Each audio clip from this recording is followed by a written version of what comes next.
Hello. Hi, how are you?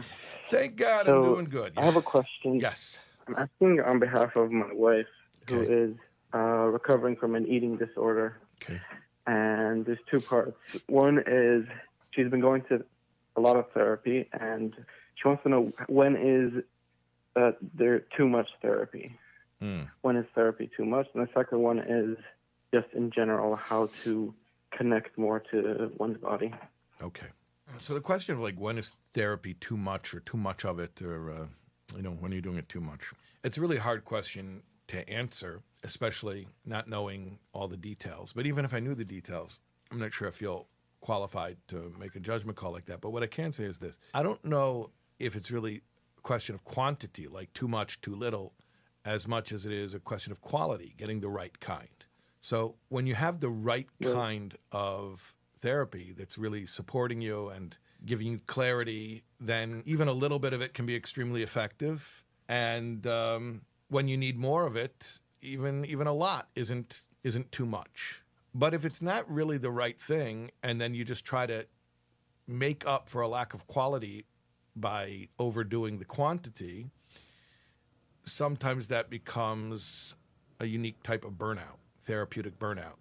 I've seen that many, many times where someone who's already emotionally taxed because they're dealing with whatever it is they're dealing with, and now they're engaged in a lot of therapy that is not really hitting the spot, and that becomes like a secondary source of burnout. So my real response to that would be like, I can't say there's too much or too little. What I can say is there's the right kind. And if she finds something that's really connecting with her and she feels like it makes sense to her and she feels like aligned with it, where it just feels right. I don't know how to explain it other than it feels right, meaning you feel that it's nourishing you. Like if you eat a meal and you finish eating and you're still hungry. So it's like a therapy where you do it and it's like at the end you still feel emotionally empty. Yeah. So that would be my answer, is just to find the right thing. There's so many different modalities and so many different approaches, and it's really unique to each person. Right. And you just got to keep Right. trying different things till you find the thing that connects. Part of it is that the therapy that she's been going through hasn't really aligned with her values. Well, that's going to be an issue. So that's been if you're in conflict with the therapy and from a values perspective, that's going to be like, I don't want to call it a deal breaker, because I don't want to tell somebody to drop therapy until they have an idea of what else they would do. But yeah, definitely it's essential that it be aligned with your values. Yeah. That's okay. Makes sense. Thank you. Now, your other question is about what? Feeling more present in your body? Yeah, how to connect to the body more. Yeah, how to connect to the body more. Yeah. So what's interesting to me is, that question, I would just guess, take an educated guess, that question itself comes from some type of therapeutic experience, meaning that's probably something somebody heard in therapy. Right. Right. Okay, so I'm correct about that. This is a really great concept, connecting with the body. Why did I think it came from therapy? Just because that language, because the wording used is more like wording that you would hear in therapy. But the reality is the concept comes from Torah, and more specifically comes from Chassidus, comes from Torah Baal Shem Tov, the teachings of the Baal Shem Tov, who taught that in contrast with many of the spiritualists that came before him, who were ascetics, who tried to attain spiritual refinement through negating their bodies, the Baal Shem Tov taught that we need to accept the body, to embrace the body, and to uplift it, to bring it along in the spiritual journey. And the successors of the Baal Shem Tov, the Chassidic masters through the generations, especially, I would say the Lubavitcher Rebbe, the seventh Lubavitcher Rebbe, in his teachings regarding Mashiach and what we call Dira B'Tachtonim, a dwelling place for Hashem in the physical world, really, really stresses this concept of that Hashem wants us to be present in the physical world and for our souls to be fully aligned with our bodies, and that this is the ultimate expression of infinity, that the ultimate expression of infinity is specifically in the physical world because it is a finite realm. Time and space are limited. So the ultimate expression of infinity is when the unlimited can be present in the limited. And I know that's very philosophical talk, but I just wanted to make a point that being present in your body may be something that somebody heard in therapy, but the concept is much older than that, and it's a holy concept. Right. So the biggest way to be present in your body and connected with your body is to use your body the way that it was designed to be used, which is something called a mitzvah. Mitzvah directly translates to commandment, but we know that it's much more than a commandment. It is an action. Mitzvahs aren't ideas. They're not abstractions. They are actions. And by doing mitzvahs with our bodies, we align the soul with the body and we fulfill the purpose for which we came to our bodies. So, like, literally getting up and moving your body to do the will of God is the most grounding thing that you can do for yourself. I was talking to some people the other night. I have this new thing called Soul Survivors. Actually, Yisrael, could you put maybe in the chat the link for Soul Survivors?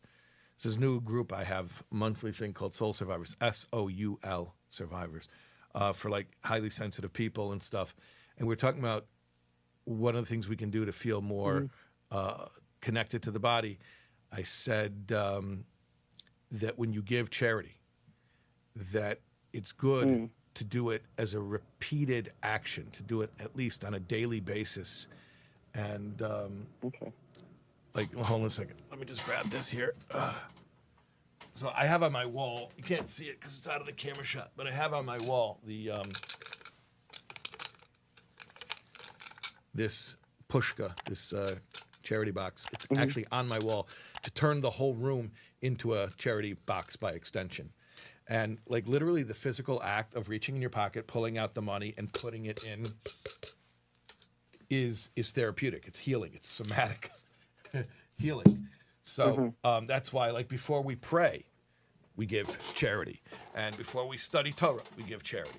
And before you start to cook, you give charity. And before you start a business deal, you give charity. Because using your physical body in that way is so grounding. And it's not just that you physically take your hand and take the money and put it in the box, but also what the money represents. That's money that you earned with physical exertion. And then the money itself could have been spent on resources for your body. And then you take that and you convert it into a mitzvah, into something holy, and it refines the physicality in a very powerful way. So, yeah, mitzvahs, all types of mitzvahs, things that you do with your body, but especially charity. And especially acts of goodness and kindness. Get up, go visit the sick, make a meal for a woman who just gave birth and deliver it. Unfortunately, it happens, but when it does happen, to comfort mourners.